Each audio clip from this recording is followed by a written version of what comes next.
mzizima kabisa. Kwa speed itakuwa mzizima. Kila kitu kitakuwa cha mzizima. Ninafanya hivyo kwa sababu naamini watu wa mzizima wana uwezo mkubwa wa akili kuliko mtu yoyote anayesali kanisa lolote katika nchi hii ya Tanzania. Na nina sababu zangu za msingi. Mzizima ndio wanapatikana watu wenye akili nyingi. Wako wa MUAS, wapo wa DIT. Chuo kikubwa cha hela kuliko chote ni cha FM na ndugu yake CBE. Baada ya hapo unapata wapi tena wenye akili? Hamna. Na chuo kikuu bora kuliko vyote Tanzania ni MUAS. Ndio chuo kikuu namba bora cha kwanza. Alafu cha pili UDSM. Kwa hiyo MUAS kwa hapa niko kwenye level ya watu kidogo, kwenye level ya juu kidogo. Sasa ukienda kule kwetu tunaanza taratibu sana, tunaenda hivi. Kwa hiyo hayo mambo hayatakuwepo leo. Na leo tutaangalia baadhi ya mambo ambayo yanahusiana na wakati tunaoishi na yapo karibu sana na sisi. Na swala kuuliza, ikitokea siku moja George mzee wa kanisa yuko hapa mbele akaumwa. Anaumwa nini? Anaharisha na anatapika. Mfano, lakini George na mudu, kwa hiyo isiwape tabu. Kanisa linagundua halina hela. Sikio magari yote yani hayapo, yalipata dharura, alienda kwenye ubatizo. Kwa hamna magari. Na George anaumwa. Alafu unakumbuka kwamba hapa kanisani tuna maji, tuna sukari, tuna chumvi, tuna juisi ya miwa, tuna madafu, alafu na tuna soda. Unadhani utampa nini George?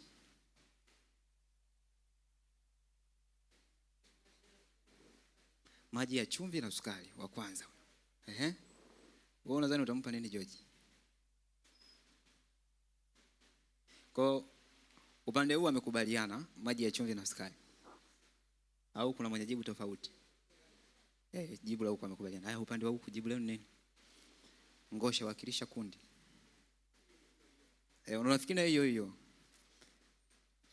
Kuna mwenye jibu tofauti upande huu? Anaharisha, anatapika. Unakumbuka kuna sukari, kuna chumvi, kuna maji, kuna madafu, kuna juisi ya miwa, kuna soda. Unampatia nini? Chumvi na sukari na madafu. Sasa mbona mnanichanganya? Kwa mmekubaliana chumvi na sukari. Mbarikiwe sana kwa kumuua George. Hata pona atakufa. Habari zenu. Mtu akiwa anaharisha anatapika, ukimpa maji yenye chumvi na sukari anakufa, haponi. Cha kumpa unampa maji ya madafu. Ukimpa juisi ya miwa anakufa, haponi. Yaani anaharakisha kabisa. Asante sana George. Sasa swala msingi ni hili. Kwa nini ukimpa mtu maji yenye chumvi na sukari anakufa, ila ukimpa maji ya madafu afi? Habari zenu. Sasa hapo ndio inaanzia elimu ya Kiadventista, inaanzia hapo. Sasa hiyo si ya leo. Testimony for the churches 528 paragraph ya kwanza inasema hivi: the merchant, the carpenters, the farmer and the lawyer all have to learn their trade or professions. At first, for want of knowledge, they do imperfect work, but they continue patiently at their vocations. They become masters of their several callings. Kwa hiyo pale kuna yametajwa makundi ya watu wachache, akiwakilisha makundi ya watu wengi, wafanya biashara na watu wenye professional zao. Ni lazima wajifunze. Na mwanzoni wanapoanza kupractice vitu huwa wanafanya makosa makubwa sana. Na baada ya muda wanakuwa masters, wanaweza wakamaster kila kitu. Nakumbuka mgonjwa wangu wa kwanza kumtibu nilimuua. Na alikufa kabisa. Alafu daktari bingwa akawa ananicheka, ananiambia, "Dogo umeua." Ananiambia, "Ushaikuwa kwa mara ya kwanza? Umeua leo." Alikuwa mgonjwa anaumwa, ametoka Ocean Road, ameletwa MUAS Muhimbili wakati niko emergency. Anaumwa. Sasa daktari akaniambia, "Unadhani huyu ana maumivu? Dawa ya maumivu ambayo unaweza ukaondoa." Nikamtajia dawa zote, akaniambia zitibu isipokuwa morphine. Kwa chukua morphine mchome. Nikachukua morphine nikamchoma. Nilipomchoma mgonjwa akanyamaza kimya, maumivu yakakata, akalala usingizi, akalala mazima. Akaniuliza, umemchoma morphine high dose, umezuia njia upumuaji, amekufa." umeua. Mgonjwa wangu niliua zamani hizo. Nilikuwa najifunza kuwa wakati huo hamna mtu wa kunifunga kwa sababu ni mwanafunzi, huwezi kunifunga. Huwezi kunifunga. Kwa lakini niliua. Hata hivyo alikuwa ni mgonjwa wa saratani ambaye ameshachoka, tuliwapunguzia ndugu zake gharama za maisha. Sio mbaya. Without cross application kwenye medicine inaruhusiwa, lakini tunajua tu sisi kwamba huyu jamaa anaumwa anakula tu hela za kanisa. Malize. Without cross application of mind and the heart and all powers of the being. Napenda hiyo maneno all powers of the being, maana yake uwezo wa akili, kila kitu unachojulikana. The ministers will prove a failure. Kwa watumishi wa kanisani wasipokuwa na mind na heart ambayo iko open, na wasipotumia nguvu zao zote za kusoma, za kufikiri, za akili, ni lazima kazi ya Mungu ifeli. Yani unaweza ukawa preacher, he may be a preacher, but he must also fitted to act as a pastor. Study must never cease. I love this word. Study must never cease. It must be continued all through the period of his labor, no matter how well qualified for the labor he may think himself to be. Lakini he must remember, study must never cease. Kwa hakuna kuchoka kwenye kujifunza. Sasa Mfalme Nebukadreza alihitaji vijana wenye sifa 6. Moja, wewe wana wa Israeli au wana wa uzao wa kifalme, wana wa kiungwana. Kwa wana wa Israeli mimi na Niki tungefiti hapo. Wana wa kifalme, watoto wa George wangefiti hapo kwa mfano leo. Alafu wana wa kiungwana ni wale watu mashuhuri. Mfano mndani mtu mashuhuri kanisani, mndani Mzizima mtu mashuhuri. Yaani mtu mashuhuri Mabuba. Mtu mashuhuri Mabuba, yani kila mtu anamjua Mabuba mashuhuri. Kwa wana hapo. Kwa ukichukua hao wana watatu walitengeneza jamii nzima ya watu. Vijana hao wasiwe na mawaa, maana yake wamenyooka, wazuri wa uso, wajuzi wa hekima, werevu kwa sababu ya maarifa yao, na jambo la 6, wenye kufahamu sayansi. Ndipo Nebukadreza akachukua wale vijana hao wa wakati huo, na vijana hao walikuwa na akili sana kwa sababu walikuwa wametoka kwenye shule za manabii zilizoanzishwa na Samuel, na shule hizi za manabii zilikuwa zinachukua tu vijana wenye sifa 3. Moja ni wacha Mungu, yani pious, 2 ni wenye akili, yani intelligent, na 3 ni wenye bidii katika kusoma, yani studiers. Kwa Daniel na wenzake walikuwa na sifa kubwa hizo 3. Wacha Mungu sana Daniel sura ya 1, wenye akili nyingi sana Daniel sura ya 1, wenye bidii katika kusoma Daniel sura ya 9 fungu la 2.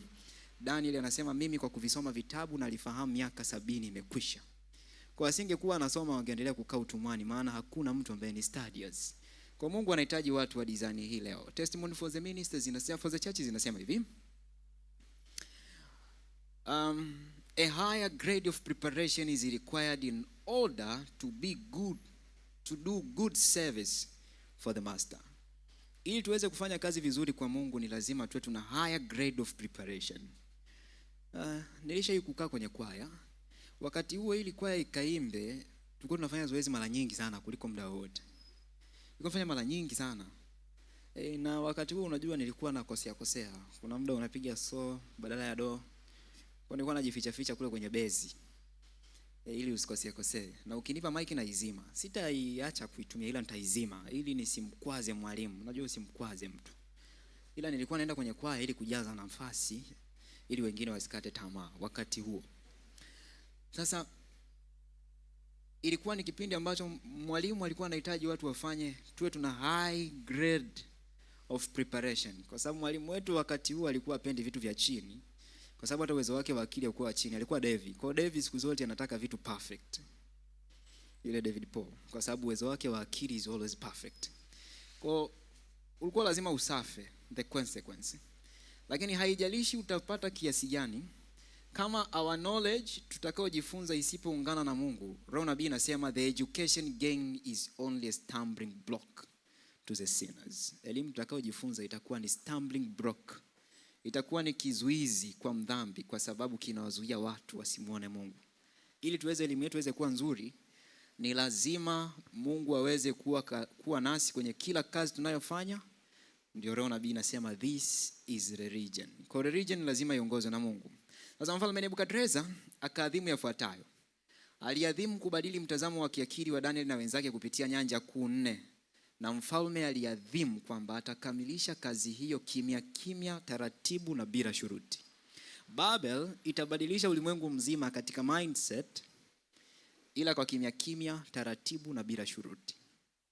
Habari zangu. Hivi unajua amri ya Jumapili hamna mtu atakaye kuforce, itakuwa ni kwa amri yako tu, utaamua mwenyewe tu kwa mapenzi. Alafu ile guilt utakayokuwa nayo ndio utaanza kuwatesa wale watu ambao hawajakubaliana na wewe na mtazamo wako bila shuruti. Kwa sababu the physiology ya Babel. Roho nabii anasema maneno yafuatayo: mfalme hakuwashurutisha vijana hao wa Kiebrania kukana imani yao kwa kupendelea ibada ya sanamu, lakini alitumaini kwamba jambo hili lingetukia hatua kwa hatua. Na alitumia hatua kuu 4. Hatua ya kwanza, mfalme alisema atawabadilishia elimu. Hatua ya pili, mfalme atabadilisha imani kwa Mungu. Hatua ya tatu, mfalme atabadilisha ulaji, na hatua ya 4, mfalme atabadilisha majina. Na mfalme akikamilisha hilo jambo, anajua akili zao zitakuwa zimebadilika, hawawezi kuwa sawa wala karibu sana na Mungu. Na mfalme akaanza procedure ya kwanza ni elimu na ulaji. Daniel wakawa recruited, wakaingia chuo kikuu cha Babel. Kumbuka fuatayo, Daniel aliingia chuo kikuu akiwa na miaka 15 na alihitimu akiwa na miaka 18. Kwa Daniel alianza kufanya kazi ikulu ya mfalme Nebukadnezar akiwa teenager, akiwa na 18 years old. Habari zangu. Ni mfumo tu wa Kimarekani ambao mtu akiwa na miaka 18 anakuwa chuo kikuu, sio huku kwetu Afrika. Very long process ya kusoma. Na kasi ya mabadiliko ingekuwa sawa na kasi ya umeme. Ndio Nebukadnezar alivyokuwa nawaza. Na dunia, shetani anatamani mabadiliko yaweze kutokea duniani, lakini katika kasi ya umeme. Lighting kurasa 263 paragraph ya 3. Na alionyeshwa gari moshi lenye mabehewa likienda kwa kasi ya umeme. Sasa nikatamani kujua kasi ya umeme ni kiasi gani. Kwa wale ambao wamesoma kidogo science, kasi ya umeme ni kilomita 300 kwa sekunde. Kwa saa moja ni kasi ya umeme ni bilioni 1 kilomita per hour. 1 billion. Hamna chombo duniani kinachosafiri kwa hiyo speed. Treni yenye kasi kubwa duniani ile ambao wa China wameizindua hivi karibuni na speed ya almost 350 kama sijakosea, au 450 hapo. Kilometers per hour. Lakini sio speed kubwa kama hivyo. Sasa kama Ellen White aliona gari moshi linaenda katika kasi ya umeme, malaika aliniamuru nitazame kwa makini, nikakaza macho kwenye gari moshi. Ilionekana kuwa ulimwengu wote ulikuwa umechukuliwa kwa hiyo kasi. Very high speed. Kisha akanionyesha conductor alionekana kama mtu muungwana na mwema ambaye abiria wote walimtumaini na kumheshimu sana. Swali, conductor nani? Upande huu conductor nani? Upande huu conductor nani? Conductor ni dereva tena. Conductor ambaye ulimwengu alimheshimu sana, alikuwa anaonekana muungana. Nilijawa na wasiwasi kumuuliza malaika aliyeniongoza, huyu ni nani? Akanijibu akasema ni shetani. Ni conductor katika umbo la malaika wa nuru, ameuteka ulimwengu, wamedanganywa katika udanganyifu mkuu na kuamini uongo ili waangamizwe. Habari zenu. Kwa conductor ni shetani. Tuangalie dereva ni nani sasa. Roho nabii anasema wakala aliyemfuata kwa cheo ni dereva. Sasa swali hili la msingi, kati ya conductor na dereva nani ni boss? Chukulia mfano daladala, conductor na dereva nani ni boss? Conductor ndio boss. Gari unamkabidhi conductor, mkabidhi dereva. Alafu conductor atatafuta dereva. Alafu conductor anashika hela, alafu conductor atamlipa dereva jioni. Ndio maana dereva ukimwambia ondoa gari anakuambia namsubiria bosi aniambie, mpaka conductor agonge kwamba gari iondoke, dereva ondoi gari. Kwa sababu dereva, conductor ndio dereva, ndio bosi. Dereva kazi yako tu ni ku run chombo. Habari zenu. Kwani bosi wa gari wa nani? Ukiwa unasafiri kwenda mkoani, conductor ndio anatangaza mna dakika 10 za kula. Akiamua kuwapa 20 ni conductor. Dereva ondoi gari mpaka conductor amue. Sasa dereva alimfuata kwa cheo. Swali ni kwamba conductor ni shetani, treni imebeba ulimwengu mzima. Dereva aliyemfuata kwa cheo, dereva ni nani?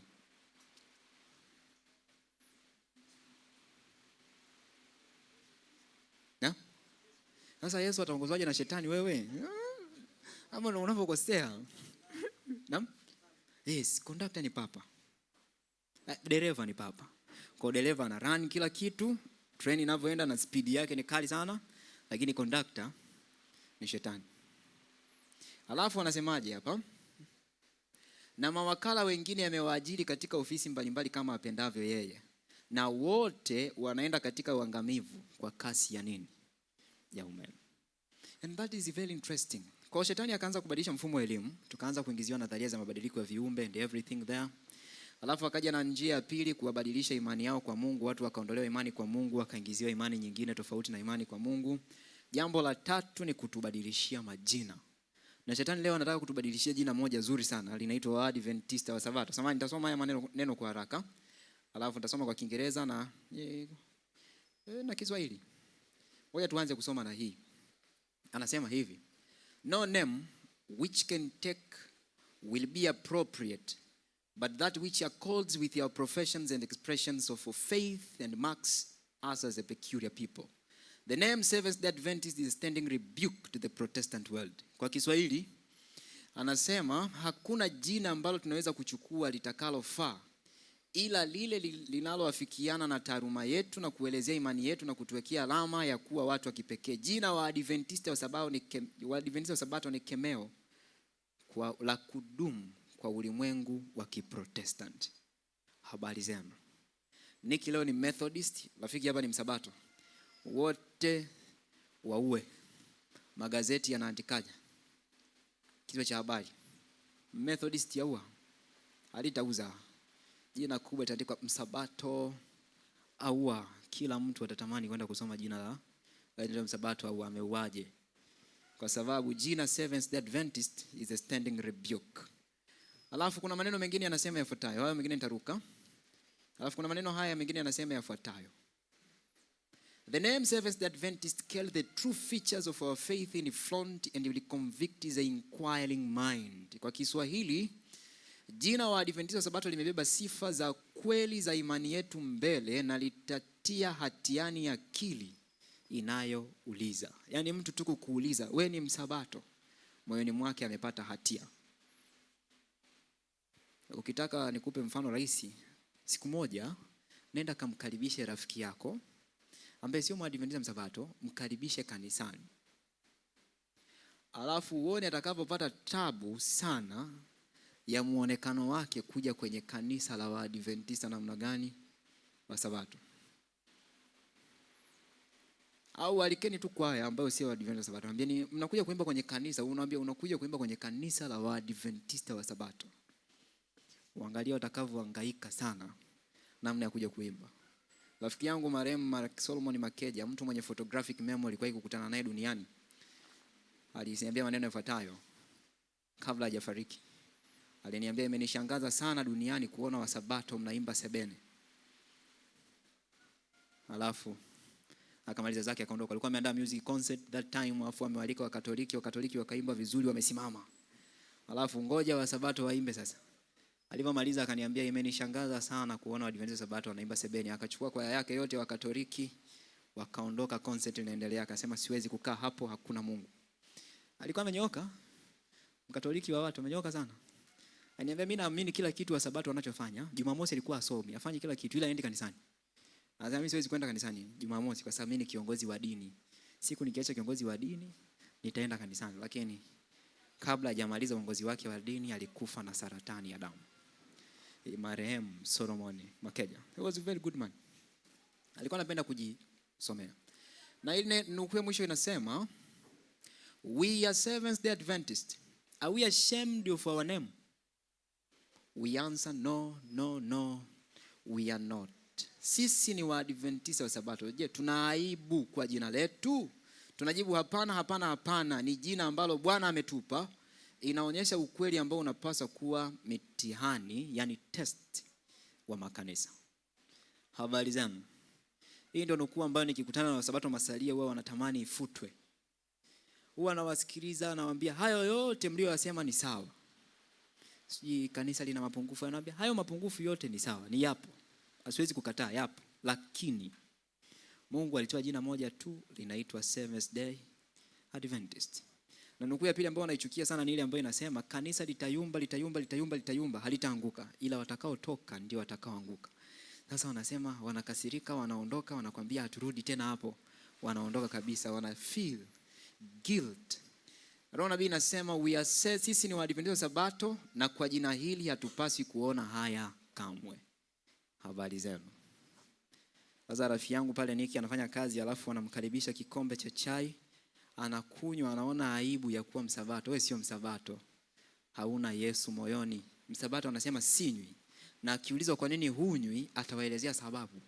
Alafu akianza kuwajibu wale watu majibu kwa maswali yao, wale watu watapata majibu. Wakati huo nikiwa miaka hiyo mwaka wa 4 nakumbuka chuo kikuu, nilikuwa na zamu ya kuingia Jumamosi, emergency. Nikamwambia siingii. Tuko wengi, siwezi kuingia. Kwa nikaondoka. Dr. Renatus wakati huo akakasirika sana.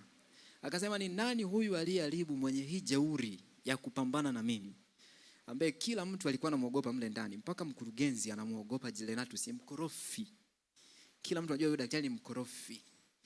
Sasa Jumapili nikaenda nikapiga kazi, analalamika tu, yani muda wote anasema namtafuta yule kijana. Alafu yule kijana niko naye ndio mimi sasa.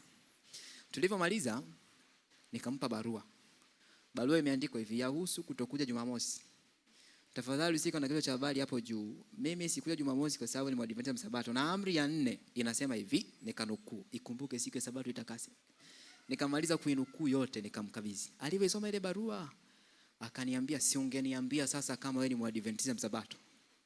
Msaidizi wangu ni Mwadventista Msabato. Na Ijumaa nilishamwambia ikifika saa 6 ondoka ukaandae Sabato. Nimegundua hapa wewe ni Msabato wa 3 kukupata. Tokea siku ya akatangaza kuanzia leo ikifika Ijumaa saa 6 nisikuone humu ndani, tukutane Jumapili. Wakati huo kwa kitu kimoja tu niliamua kusimama kama mimi ni Mwadventista nani. Ila wenzangu waliendelea kupangiwa zamu na kwenda. Tulikuwa wengi. Tulikuwa tunasoma medicine wakati huo. Walienda. Jambo la 4, Nebukadreza aliamua kuwabadilishia chakula. Na leo tutaspendi muda hapa maana dunia imeshift. Mwaka 2026 dunia imeshift. Akili na mitaala yote elimu imeshift duniani. Habari zenu. Basi twende kwa haraka maana muda wangu wenyewe sio mzuri. Wachunguzi wa mambo ya kale ya Babeli wanaitwa astrologists walichunguza na kugundua mambo yafuatayo. Jambo la kwanza, Wababeli wa kale walikuwa na maandishi manyo ya namna ya kupika. Kwa ulikuwa uendi Babel, chakula cha Nebukadreza kilikuwa kinaliwa kulingana na manyo ilivyopangwa. Kuna maandishi kwamba lazima mfalme atakula hivi na hivi procedure.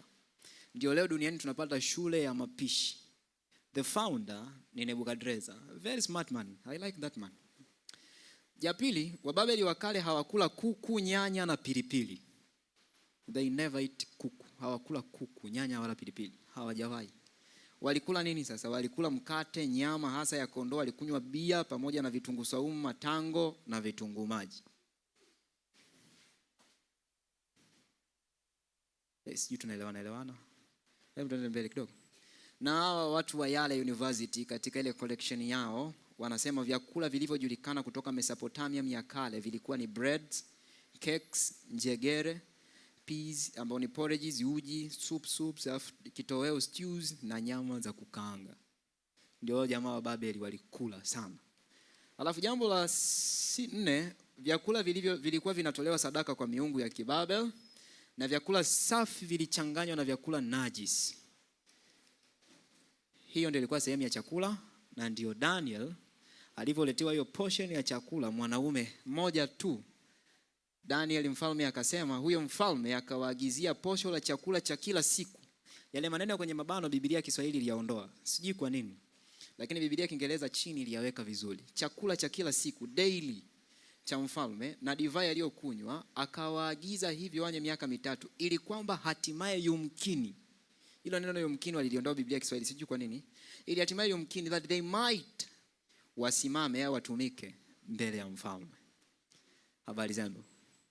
Kwa walikuwa wanakuwa recruited, wanalishwa chakula fulani, alafu baada ya miaka 3 mtihani wa mwisho unafanya oral examination na Nebukadreza mwenyewe, genius of all the time wa wakati huo. Alafu Nebukadreza atakuuliza maswali yake aliyokuwa anayafahamu, anapima uwezo wa kuyajibu, anapima uwezo wa ujasiri, anapima kila nyanja zinazojulikana leo duniani, ndio kitu kinachotupatia interview. Kwa the founder of interview alianzisha mfumo wa interview ni Babel. Ni Babylonian system. Habari zangu. Sio tunaelewana hapo? Then wale vijana ambao mjenda Babel, mjenda interview, interview unaanza kuandaliwa chuo. Chuo kuna mtindo wa oral. Sasa sijui vyuo vingine, ila MUAS kuna mtindo wa oral. Kwamba baada ya kufaulu theory umefaulu practical. Hebu tukutane sasa tuzungumze, tuone kama wewe jamaa unaweza uwezi. Mtihani mbaya sana na uchukia. Na sababu ya kuchukia ni kwa sababu nilikuwa nimesafiri hapa mpaka Dodoma. Nimefika Dodoma, wananipigia simu. Wananiambia jina lako lilisaulika kwenye oro na una oro saa 5 asubuhi na lazima ufike. Usipofika una discontinue. Niko Dodoma. Na wakati huo hamna train, unarudije sasa? Kwa nikarudi, ikabidi nitafute usafiri usiku nirudi. Nikakutana na oro wamejaa wengi, wako 9. Wengi sana, maprofesa wamekaa hapo, wananisubiri.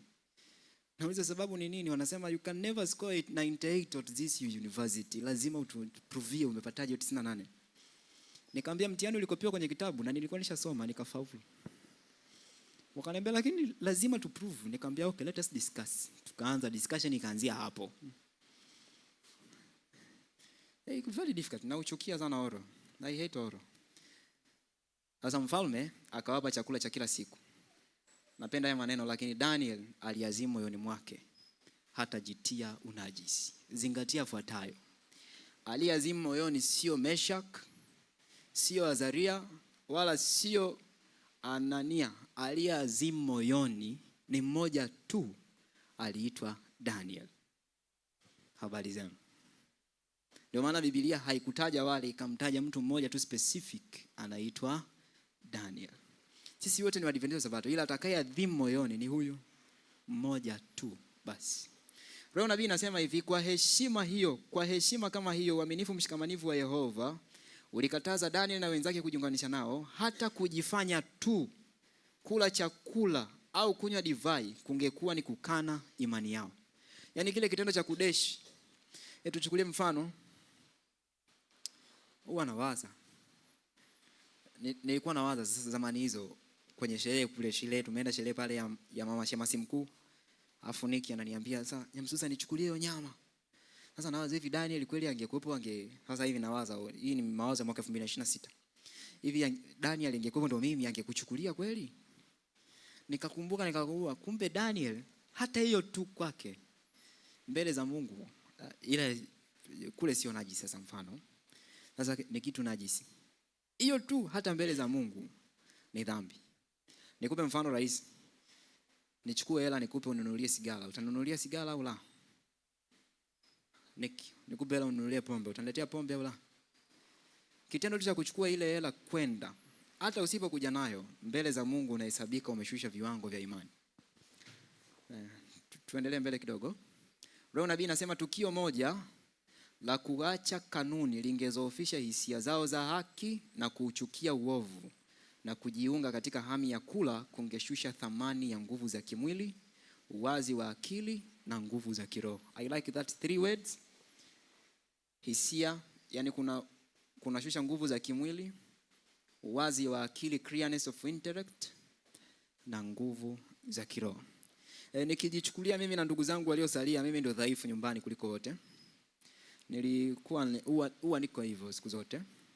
Sikupenda kazi za kutumia nguvu nyingi sana, lakini nilipenda kazi ya kutumia nguvu nyingi naifanya kwa akili nyingi. Kwa hiyo the rest of my young brothers ni giant. Na nyumbani mimi ndio mfupi peke yangu. Kwa hiyo nikifika huwa nawaangalia hivi na ni giant wakubwa. Sasa wakati huo kulikuwa kuna kazi ambazo ni lazima kufanyika nyumbani. Yaani hizo ilikuwa lazima. Kwa mfano, kupalilia shamba ilikuwa lazima. Au kubeba maji ilikuwa lazima. Maji yakikatika. Ni kazi za nguvu. Na mimi nilikuwa nachukia sana kazi za nguvu. Tukiwa advance shule yangu mimi niliyosoma, sikuwahi kumsikia headmaster amesimama hata siku moja anakazia kwamba watu msome mfaulu. Ila anakazia kateni nyasi mtaugua malaria. Kwa lazima mfieke. Kila akija lazima atangaze mazingira. Ni Tarime sekondari. Kwa Tarime mvua inanyesha almost mwaka mzima kuna mvua. Wanavuna mara 2. Kwa muda wote ni evergreen, nyasi nyingi. Sasa mimi nachukia kufyeka. Sasa nilikuwa nachapwa kila Ijumaa wananichapa. Sasa nikagundua siwezi kuwa nachapwa tu wakati akili nazo. Kwa hiyo kila Ijumaa nilikuwa naugua. Kwa kila Ijumaa ikifika naugua, naenda hospitali. Ukifika hospitali daktari shakukalili anakuandikia tu Panadol na Amoxicillin. Nikichukua simezi. Ikifika Ijumaa naumwa, naenda tena hivyo. Sasa ikafikia muda wakanigundua kwamba huyu dogo anatufanyia makusudi. Wakanipa adhabu ya kuchimba shimo la takataka nalo lingana nalo urefu. Sasa hivi nimerefuka. Wakati nikiwa form 6 nadhani nilikuwa nimefika hapa. Niko hapa hivi. Nilikuwa mfupi kidogo. Sasa nikawaza nguvu za kuchimba sina. Nitachimbaje? Nikasema natumia kitu cha pili, uwazi wa akili, clearness of intellect. Namna ni rahisi tu. Mtu yoyote akitaka nimfanyie maswali ya physics lazima akachimbe shimo. Kwa nikamwambia, nikaenda pale mbele darasani nikamwambia nimepewa adhabu, darasa letu kuna watu 40, nimepewa adhabu ya kuchimba shimo kulingana na urefu wetu. Kuanzia leo natangaza sitawasovia swali lolote la physics mpaka tuchimbe shimo linalolingana na urefu wangu. Wakaniambia hiyo ni rahisi tu. Wakati huo nilikuwa siitu jina langu Ruben wala Nyamsusa. Nilikuwa na jina moja maarufu sana, ilikuwa inaitwa Newton. Kwa ukija ulizia tu Newton, hata form 1 anakuleta kwa Newton. Kwa wakaenda wakanichimbia shimo likakamilika. Alafu mwalimu alivyokuja kukagua shimo lake akakutana na shimo refu kuliko mimi. Akaniambia sasa hapa ndio mwisho wa adhabu yako. Kuanzia leo hutafyeka mpaka unamaliza form 6. Nikamwambia asante sana. Uwazi wa akili. Intellect. Lazima kuna muda utumie akili kama una nguvu. Kwa nini Daniel alizingatia moyoni? Zingatia fuatayo. The abuse of stomach and the gratification of appetite are fruitful source of most church trials. Majaribu mengi ya kanisani tunayoyapata, mengi sana, mzizima hata mgogoro ule wa kanisa kugawanyika. Nyingi tukifuatilia, shida ni chakula. Habari zenu. Sijui mnanielewa, lakini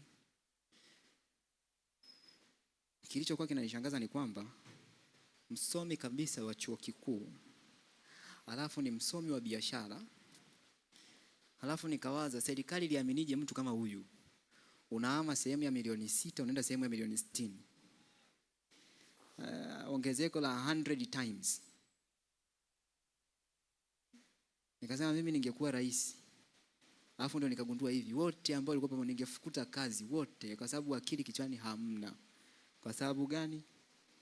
Hiyo church trial. Lakini shida sio church trial. Shida, tukirudi kwenye ule mgogoro vizuri, shida ni chakula. Tunakula nini? Effect tunayokula, Roho Nabii anasema hapo. Na ngoja niongee sayansi rahisi. Sehemu ya kwanza yenye mfumo wa nerves nyingi kuliko zote ni kwenye kichwa, ubongo. Sehemu ya pili yenye mfumo wenye vitu vingi, mfumo wa nerve nyingi sana ni tumbo. Ndio maana wengi wanasema wana vidonda vya tumbo ila wana shida kwenye akili, ila haumu vidonda vya tumbo. Sijui mnanielewa, lakini ngoja niwaache kwanza. Mgogoro wa Mzizima Makambi. Kule Mzizima Makambi. Mgogoro mkubwa wa Mzizima Makambi huwa ni nini? Chakula. Mgogoro watu wanagombana, kuna muda mpaka hawaeleweshani. Nawaza tena ningekuwa rais. Wanaogombana kwa sababu ya chakula wote weka ndani. Hapa kuna shida. Unagombanaje chakula? Most church trials shida ni chakula. Sasa tuache hivyo. Tuje sasa leo duniani. Leo kuna nini kinachotokea leo duniani? Kuna food chain ambayo tulijifunzaga tukiwa shule ya msingi. Sikumbuki vizuri. Inaitwa pyramids. Sijui tulijifunzaje, lakini piramidi ya Mungu inasema hivi, Mwanzo 1:29. Mungu akasema, nimewapa kila mche utoao mbegu juu ya uso wa nchi yote pia, na kila mti ambao matunda yake yana mbegu vitakuwa ndivyo chakula chenu. Kwa chakula cha kwanza, primary food ya mwanadamu sio ile fundisho ambalo watu wanasema mwanadamu walikuwa fruitarians, yani mwanadamu aliishi kwa kula matunda tu. Huo ni uongo. Mungu hakusema hivyo. Mungu alisema atakula nafaka, yani zile mbegu pale, alafu atakula na mti wenye matunda. Miti imegawanywa ni makundi mawili. Kuna mti ambao nyama yake inakusanyika nje. Kwa mfano embe. Nyama ya embe inakusanyika nje. Na kuna mti ambao nyama yake inakusanyika ndani. Ndio ule mti tunda lake linavunwa kama mbegu. Mfano ni mti unaoitwa mti wa nzige, locust plant. Aliyokula mtu anaitwa Yohana Mbatizaji. Alafu jambo la pili baada ya dhambi, Genesis 3 verse 18, kuna neno la Kiingereza linatumika, neno help. Biblia King James Version, ambalo Biblia Kiswahili inasema Biblia Kiswahili inatumia neno zuri sana, inasema ni mboga za kondeni. Biblia Swahili Union Version inasema mboga za kondeni. Sasa nikatamani kujua help ni nini? According to Oxford Dictionary, mbegu ni mmea wote wa kijani ambao unatoa mbegu, maua, flavoring, food, medicine au perfume. Kwa kuna maneno mawili, flavoring, kwa mfano mint. Hivi mint ni mboga au sio mboga? Samahani, nikisema mint kuna watu hawaelewi. Mint ni ile jamii ya mimea ambayo ukitoa jani lake ukilisugua hivi ukaweka puani linatoa harufu ya Colgate. Sasa zile ni mboga za majani. Ni kiungo. Ile ndio help. Mfano wa help. Ambao zinatupa kitu kinaitwa flavoring. Ambazo mint ni dawa. Alafu mfano mwingine ni kwamba kuna dawa ambazo ni ndizi. Hivi ndizi ni tunda ni nini? Ndizi. Ndizi sio chakula. Ndizi ni kundi la help. Ndizi ni kundi la help. Watu wa botany, watu wa wataalamu wa mimea duniani, according to Oxford Dictionary, wanasema mfano ni banana ndio largest help in the world. Kwa mfano saizi kuna watu wanavaa nguo za jinzi zimetokana na ndizi. Sayansi ya sasa hivi hawatumii tena pamba sana, wanachukua ndizi, ile dude la ndizi linaenda linaprocessiwa, linaweka vizuri, tunapata material na tengeneza nguo. Sayansi imeenda inakuwa kubwa. Kwa kitu cha pili Mungu akamwongezea mwanadamu herbs. Alafu jambo la tatu katika hiyo herbs anasema every poisonous preparations in vegetable and the mineral kingdom taken into system will leave range influence affecting the liver and the lungs. Maandalizi yenye sumu ya mboga za majani, alafu mtu na jamii ya madini, alafu mtu akayala kwenye mwili, yanaathiri ini na mapafu. Sasa swali la msingi ni kwamba umepika mboga za majani umekula, pafu lako linaathirikaje? Ini ni rahisi tu kwa sababu linachuja sumu zote, lakini pafu linaathirikaje? Sasa come to this beautiful science. Mimea yote, sumu zote zinazotumika duniani zina kemikali inaitwa dioxin. Dioxin tunaipata watu wakichoma sijui vitu vilivyotunzwa, sijui processing everything there. Hizo ndio source of dioxin duniani. Diesel inayomwagika hapa, petroli ikimwagika ikifyonzwa chini, kuna kemikali inaingiwa dioxin. Inaingia kwenye mimea. Mimea inaanza kutumia. Swali ni kwamba je, hiyo mimea inabeba sumu hiyo au la?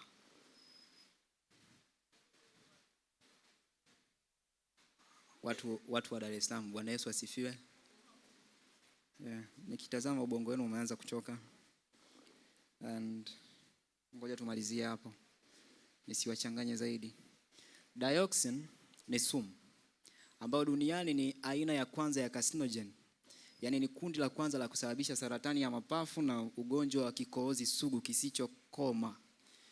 Kiswahili naweza nikasema hivyo, chronic COPD, chronic obstructive pulmonary diseases, kikohozi sugu kisichokoma. Na watu wengi wanapata saratani ya mapafu kwa sababu ya sumu ya dioxin. Na dioxin tunaipata wapi? Kwenye mazingira tunayokuwa tukiishi, tunapokuwa tukivuta.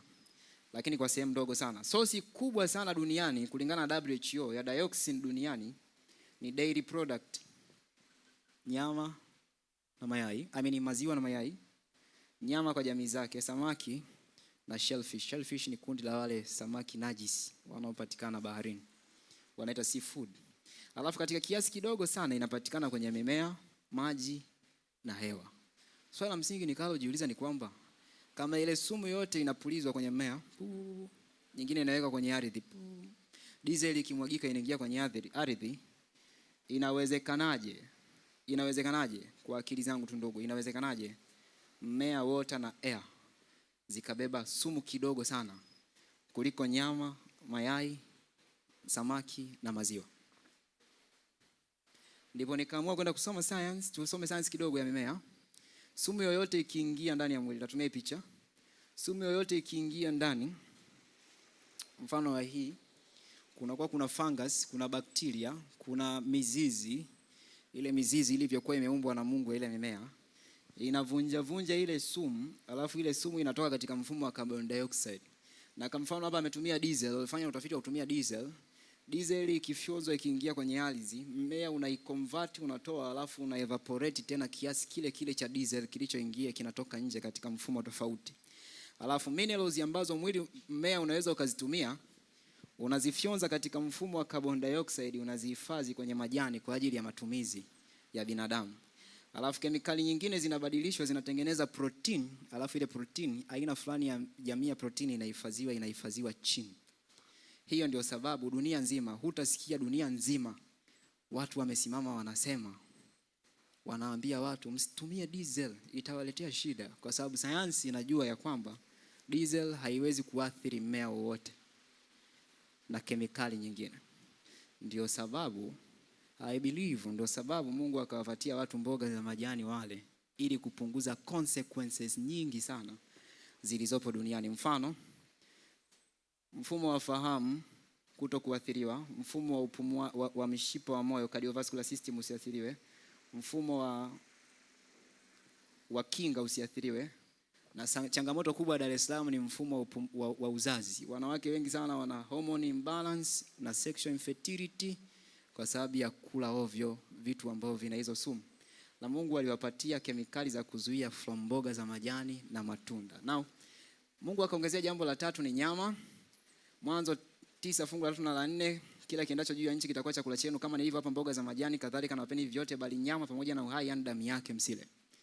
Na kila criteria, kulikuwa kuna criteria inaongezeka, kwa Mungu akaongezea wanadamu nyama. Na hii ndio ilikuwa inaitwa pyramid ya Mungu. Mwaka 2026 tarehe 20 mwezi wa kwanza mwaka 2026, curriculum ya duniani ikabadilika rasmi. Mfumo wa chakula uliokuwa ukiaminika na kufundishwa kwa miaka mingi huo ukabadilika. Na sasa food pyramid imejengwa sana kwa protein. Alafu nafaka zimekuwa kietu cha mwisho kabisa chakula. Na hiyo ndio science mpya kuanzia mwaka 2025 mpaka mwaka 2030. Habari zenu. Kwa structure itakuwa hivi, nafaka zitakuwa juu kabisa, watu wale kidogo. Alafu watu wafuatia watakula matunda kidogo. Alafu sana sana watu wale nyama na herbs. Ndio hii picha.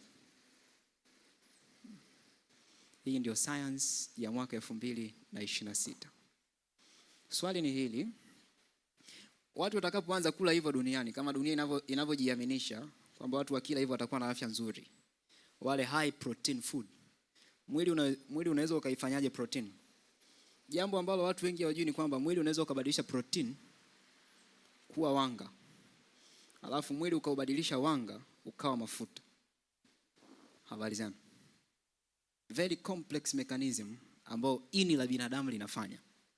Kwamba leo umekula nyama, mwili ukaichukua ile nyama ikaibadilisha nyama ikatengeneza sukari. Alafu ile sukari ikabadilishwa ikawa mafuta, alafu ikahifadhiwa kwenye mwili wa binadamu. Sasa hicho kitendo ni complex. Kwa kemikali zinazotoka pia ni complex. Na hizo kemikali complex ndio zinashambulia mwili wa binadamu, ndio tunapata wagonjwa wa saratani. Sijui mnanielewa, lakini very complex phenomena. Sasa dunia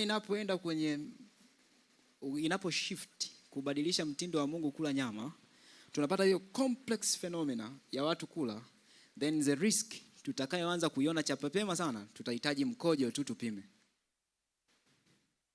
Habari zenu. Huwa mkienda kupima mkojo, ukipima mkojo wako ukikupa ile majibu yako, kuna kitu hapa chini kinaitwa pH, kiwango cha asidi katika mkojo wako kipo kiasi gani. Kwa kawaida mkojo wa binadamu ukiupima huwa uko neutral. pH yake ni 7.7. Ukienda sana kwa basic, hauwi acidic. Mtu akila nyama nyingi sana, ukiupima mkojo wake utakuta pH imeenda acid. Na ukikuta pH ni acid, inamaanisha huyu mtu damu yake ni acidic, yani ina acid nyingi sana. Hii ndio sababu ukienda Ocean Road, wagonjwa wa Ocean Road wanaambiwa wasile nyama, ili wasiwe na acidic blood, kwa sababu tunahitaji kupambana na ile saratani. Ndio utaona ukiwapelekea sukari watapokea ila wataigawa. Ukiwapelekea nyama watachukua ila watagawa. Wale wagonjwa watahitaji wapewe mboga za majani, wale matunda, wanywe juice nyingi za matunda fresh ambazo hazijawekewa sukari wala nini, ndio wanaishi hivyo. A very good diet. Sasa kwenye mkojo ukipima utagundua yafuatayo. Hiki ndio kitu cha mwisho ninachomalizia leo. Mtu anayetumia protini nyingi sana. Sasa Niki hapo nitakuomba usimame ili nikutolee mfano. Njoo hapa rafiki yangu. Simama. Vizuri. Huyu ndio Nixon. Amekula nyama nyingi? Na kweli huyu anapenda kula nyama. Anapoishi ni karibu na sehemu inaitwa Mbuzi Online.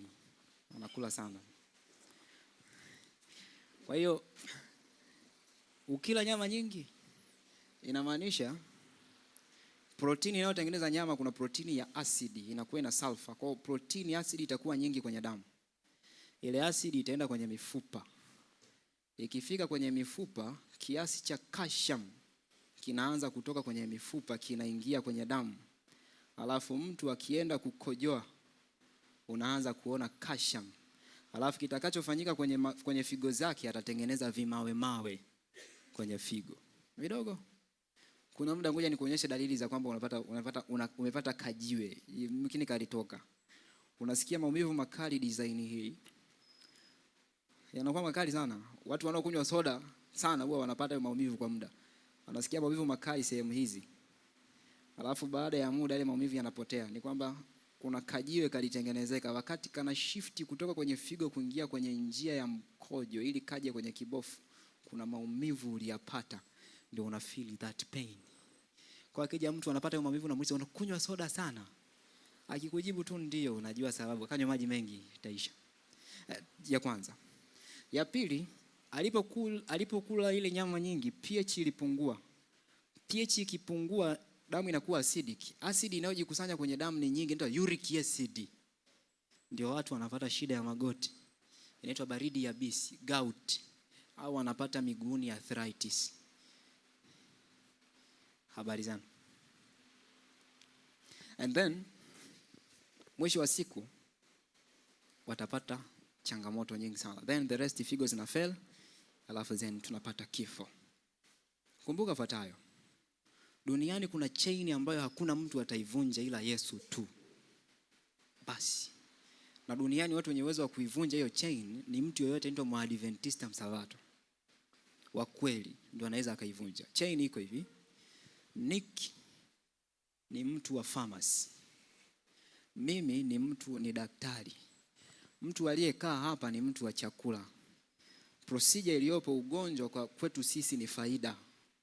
Kwa sababu wewe ukiomba uende kazini na mimi naomba niende kazini. Naomba ugue ili uje kwetu. Habari zenu. Yaani miongoni mwa kazi ambayo mbinguni haitakuwepo ni udaktari, yani ni la sana. Wewe unaomba kila siku wenzako waumwe ili upate hela. Kazi mbaya hii. Lakini basi kwa neema ya Bwana ni nzuri. Tunachofanya ni kwamba system iko hivi. Ondoa mboga za majani na matunda kwenye chakula. Wape watu sana high protein diet. Watahitaji dawa. Na hawawezi kuhitaji dawa, ni lazima waje kwa mtu ambaye anaelewa dawa ya kutoa. Lazima waje kwa daktari. Ukienda pharmacy akikosa ile dawa, mtu wa pharmacy atakwambia kuna dawa mbadala. Sijui unanielewa lakini. Kwa mfano, unatumia aina fulani ya dawa wale wenye shida ya moyo. Nadhani kompyuta yangu imezima. Na tunaishia hapo. Unatumia aina fulani ya dawa ya moyo ya kupunguza moyo usilipuke mfano. Huyu jamaa anakunywa Carvedelo. Amekuja kununua dawa kwangu, namwambia mimi sina Carvedelo na mbadala wake Propanol au Metoprolol. Akinywa hii dawa najua kabisa kwenye akili yangu mimi najua akinywa hii dawa sukari huwa inashuka. Huwa inapanda alafu inashuka. Pop. Lakini kwa sababu moyo unalipuka ngoja anywe. Alafu baadaye inatengeneza candidate wa kisukari. Sijui mnanielewa lakini nyinyi watu. Naona mnielewi. Mtanielewa siku moja wakati mnaumwa. Sayansi iliyopo ni kwamba huyu jamaa akishatibiwa atahitaji chakula. Akirudi atakula hapa. Na ili kuaminisha ulimwengu katika procedure tunahitaji kutumia mtu yule yule ambaye dunia inamwamini, tunamhitaji daktari. Sijui mnaelewana vizuri? Ndio maana utasikia kuna madaktari wengi sana duniani wanapropagate kula nyama, kula mafuta ya wanyama. Usile mboga za majani, usile mafuta ya mimea. Alafu kuna kundi la madaktari jingine liko vice versa. Kwa sababu ndio system inavyoweka. Ili dawa ipite lazima ipite hospitali. Ikija hospitali huwa tunakaa meeting madaktari. Alafu watu wanakuja kupresent dawa. Alafu unauliza mtaofa nini kwetu? Wanawaambia tutawashushia bei. Unachofanya watu wa pharmacy wanakaa na watu wa procurement wanapiga hesabu. Tukichukua hii dawa tutapata faida kiasi gani? Tunaitaka hiyo dawa. Na wengi wanao run pharmaceutical industry ndio wanao run company nyingine hizi za chakula. Mfano kuna watu wanaitwa Africa Care. Si mnawajua? Behind the record. Wanauza vifaa. Wamefungua pharmacy Kigamboni, wanazalisha dawa. Habari zenu? Kwa kuna dawa, wamefungua kiwanda kiko Kigamboni kinazalisha dawa. Ambao utakuja unywe, ukimaliza utaenda kula KFC, ujione kwamba umesoma sasa. Utakula KFC alafu ukimaliza utaumwa tena, utakuja hivi ile chain inaenda at the end mwili ukipambana mwili wa binadamu uko hivi, ukiwa kama Niki ukusumbui. Hauna shida na wewe, utese unavyoweza. Ukifikia umri sasa wa mama shemasi mkuu, unakwambia now it is my time. Ulikuwa unaninyanyasa, sasa ni muda wangu wa mimi kukuonyesha kilichokuwa kinatakiwa kufanywa. Umeamka unaumwa hapa. Unaenda hospitali unaambiwa utakunywa hiki, ukinywa hiki ujisikii vizuri. Unachofanya unasema ile hospitali hawajui, unahamia hospitali nyingine. Wanakupa tena, wanakusunyika dawa nyingine, unahamia hospitali nyingine, wanakusunyika dawa nyingine. Unaona upone, sema sasa ngoja niende India. Ukienda India, wa India wana utaratibu mmoja. India biashara kubwa wanaoifanya duniani ni biashara ya afya. Kwa sababu India hakuna sheria ya kumzuia mtu asifanye kitu chochote. Fanya chochote kikubwa unataka kuokoa maisha. Ndio maana duniani wa India wanaweza wakafanya procedure ngumu ambazo Marekani wanakuambia hatugusi mgonjwa. Ila wa India wanakuambia leta. Kwa sababu Marekani ukigusa mgonjwa akifa wanakupeleka mahakamani. Unafungwa. India ukifa is part of learning life as usual. Sasa wale jamaa ukifika lazima ukudrain hela. Na kanuni ya India iko hivi, ni tofauti na kwetu. Kwetu ukilaza hospitali, ikilipa consultation ni moja. Madaktari wote watakuja kukureview kwa hiyo consultation moja. India kila daktari anayekuona lazima umlipe. There is no free charge. Kwa wanachofanya ni hivi. Mimi ni daktari, nimemuona Niki, nimemsikiliza, ninaona Niki anaweza akafanya full body picture. Ila mimi siwezi kumwandikia Niki afanye full body picture. Anakuja daktari wa damu. Anakuambia anakusikiliza, anakuambia sasa rafiki utafanya full body picture. Kwa unalipa consultation ya kumuona mimi wa kwanza, ya kumuona daktari wa damu. Siku nikija kukusomea majibu anakuja mpatholojia kukusomea majibu, unamlipa. Akija microbiologist unamlipa. At the end tunajua sisi tukufanyie nini. Mwisho wa siku tukishaona tumechukua hela, tunazoona sasa hizi zinatutosha. Tunasema sasa unataka tuingie chumba cha operation tutoe kale ka ugonjwa. Ndio science ya afya ilivyo. Habari zenu. Science bora kuliko yote ya afya ni hii, kuishi kama Daniel, kufuata kanuni za Mungu wa mbinguni. Na hicho ndio vita iliyofanyika mwezi wa kwanza na ikawini duniani. Kwa mpaka sasa hivi battle la Daniel 1 limewin. Mwezi wa pili lilikuwa ni battle la Daniel sura ya 2. Issue ibada. Bado haijawini vizuri. Ila iko hapo. Iko on pipeline. Sasa sijui mwezi wa 3 itakuwa ni chapter ngapi. Ila mwezi wa pili ilikuwa hivyo. Then Daniel baada ya kuwazimu moyoni mwake hata jitia chakula cha unajisi kwa chakula cha mfalme. Akala kile chakula effect ilikuwa nini? Brain ilikuwa kubwa. Jambo ambalo wengi hawalijui ni hili. 80% ya ubongo wako ni maji. 60% ya ubongo wako ni mafuta. Yaani ukilishika li ubongo la mtu hapa linachezaga tu hivi. Ni kama limaji maji tu hivi. Alafu 60% ya ule ubongo ni mafuta.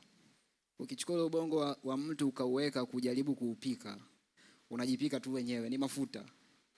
Lakini jambo la ajabu ni hili, ubongo unakula glucose peke yake. Hauli protein, hauli mafuta. Sisi tunaelewana vizuri hapa. Alafu ili ule ubongo uweze kulindwa, unahitaji ulindwe na mafuta. Na mafuta ambayo yanaweza yakaulinda ubongo vizuri kuliko yote yanaitwa DHA. Na mafuta haya ya DHA yanapatikana kwenye avocado kwa kiasi kidogo sana. Sehemu kubwa yanapatikana kwenye mwani na algae. Algae nilikosa Kiswahili chake, lakini yanapatikana kwenye mwani na algae kwa ajili ya kupatia brain protection. And what the world promote, dunia lazima tuwa promote mle chakula fulani ili iwe rahisi kwa control. Wape watu alisema Ronald Reagan, Dr. Ronald Reagan wa wakati huo. Kale kitabu wale wanaosoma kinaitwa Blue Book Volume 5. Alisema ni muda wa kuzalisha kizazi cha watu ambao hawana akili na wenye akili. Wasiokuwa na akili wape unachotaka wale.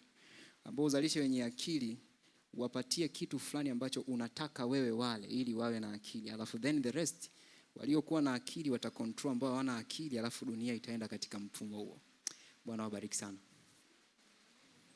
Najua nimeongea mambo mengi, mengine yamewachanganya au yamewakwaza. Usikwazike na hayo maneno yangu, kwazika tu na mimi niliyasema. Bwana wabariki sana. Tusimame tuombe. Tukae, kuna swali jamani. Karibu kwa swali.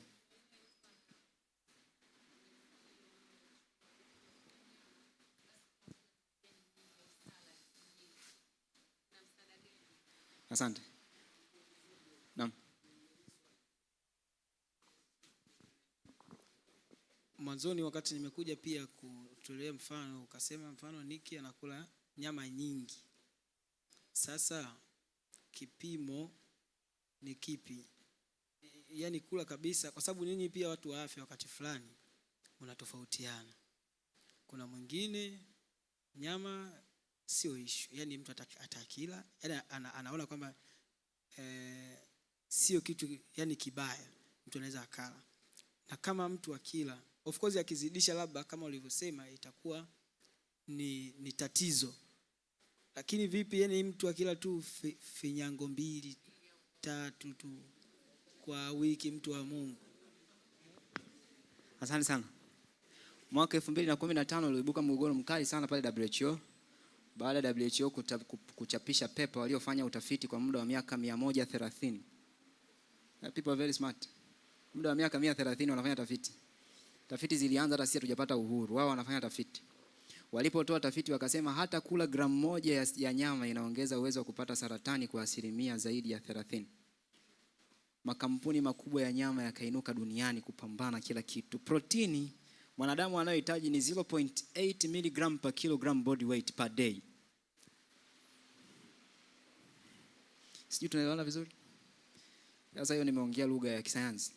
Yaani kwa kila kilo moja yako ya mwili unahitaji miligram 0.8 za protein. Yes, tunaelewana. Kwa hiyo kama Niki ana kilo 50, unachukua 50 mara 0.8, unapata ngapi? 40. Kwa hiyo Niki kwa siku anahitaji gramu 40 tu za protein. Nyama kilo 1, mfano nyama kilo 1 ina gramu ngapi? 1000.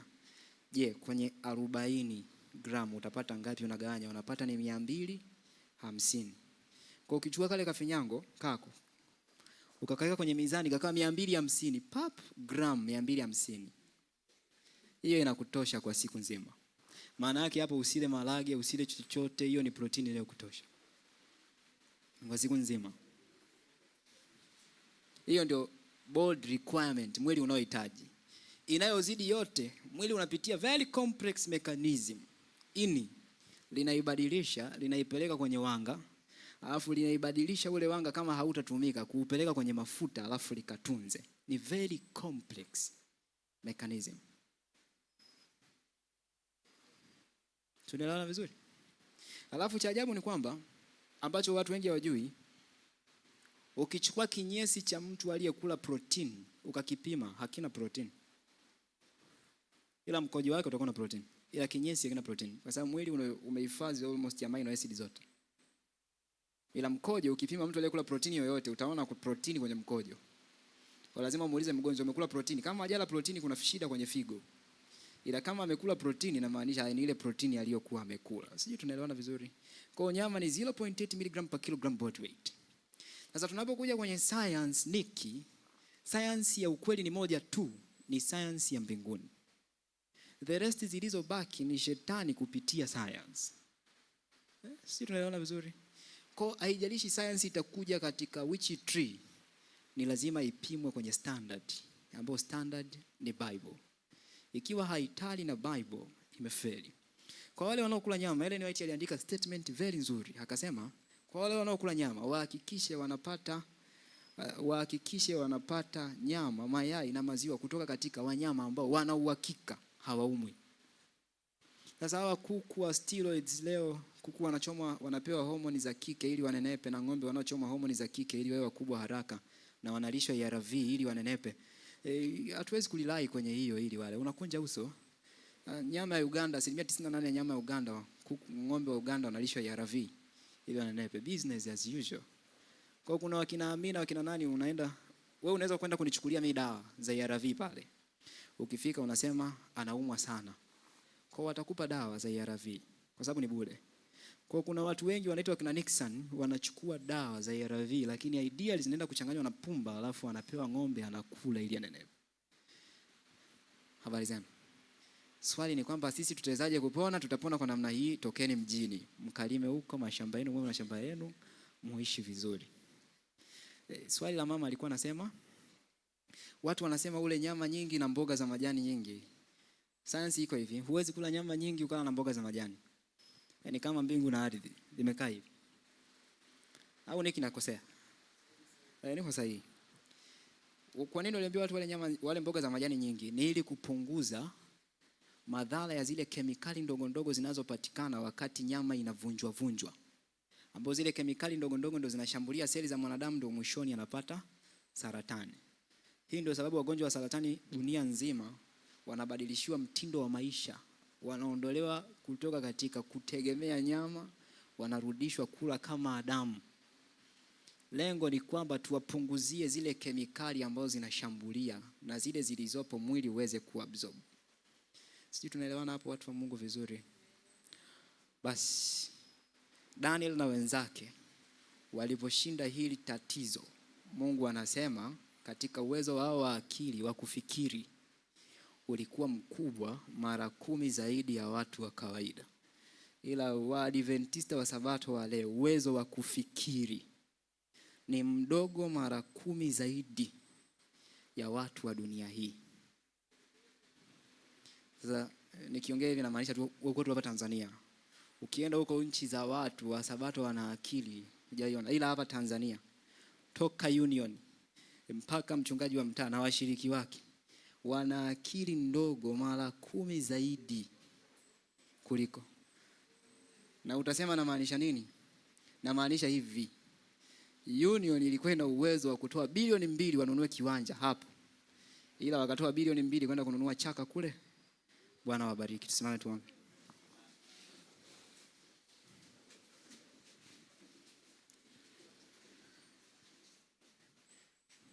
Ukitaka kujua watu wana akili, Walanda walichangia